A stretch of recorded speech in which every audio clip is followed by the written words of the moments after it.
16, l'heure de notre devinette. Savez-vous ce qu'est une Smart City ou, en bon français, une ville intelligente? La France en compte une trentaine. Ce sont des villes dans lesquelles on utilise les nouvelles technologies, des capteurs, pour améliorer la vie quotidienne des habitants. Cela vous paraît un peu abstrait, alors partons tout de suite pour Aix-en-Provence avec Arnaud Etcheverry et Nadège Justiniani. Pour les apercevoir, il suffit de lever les yeux. Des bornes Wi-Fi, des caméras, en tout 861 capteurs mesurent tout ou presque.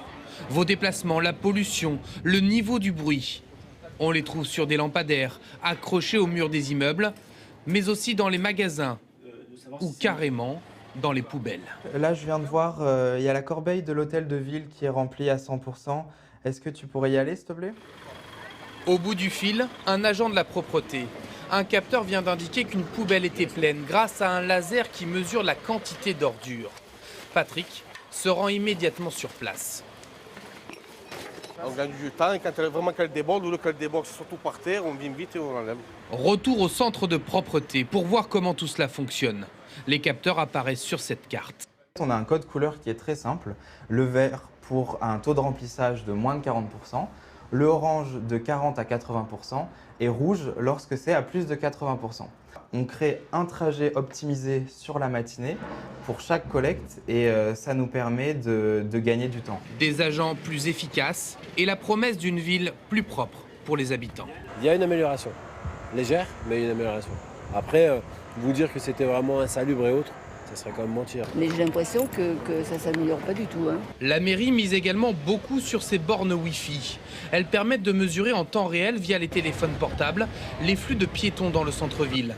Qui passe, qui s'arrête. Les données récoltées sont extrêmement précises et arrivent ici dans ce centre de contrôle. Et on voit pour chaque capteur le nombre de visiteurs dits lents, c'est-à-dire ceux qui vont rester longtemps dans la rue, entre guillemets, et le nombre de visiteurs rapides, c'est-à-dire ceux qui passent dans cette rue mais qui ne restent pas longtemps. L'objectif est ensuite d'inciter les commerçants à adapter leurs horaires d'ouverture. La plupart y sont prêts. Par exemple, on ferme à 12h30, on pourrait peut-être fermer à 13h30 ou 14h ou rester entre midi et 2.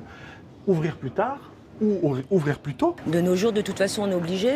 Autrement, de toute façon, les personnes ils vont acheter sur Internet. Ce dispositif a coûté 1 million d'euros à la commune.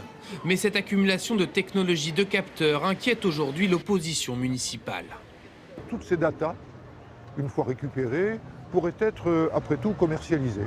Bon, commercialisées pourquoi? C'est un service public. On va commercialiser auprès de qui? Au bénéfice de qui? Dans quelles conditions?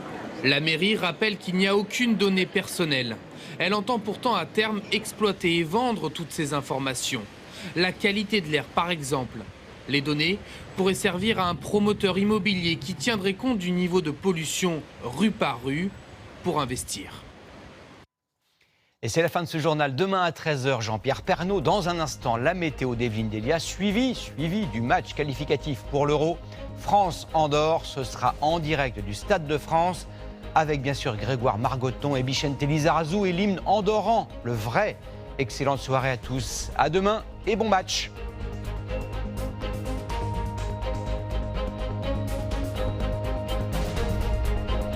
Retrouvez toute l'info sur LCI, canal 26.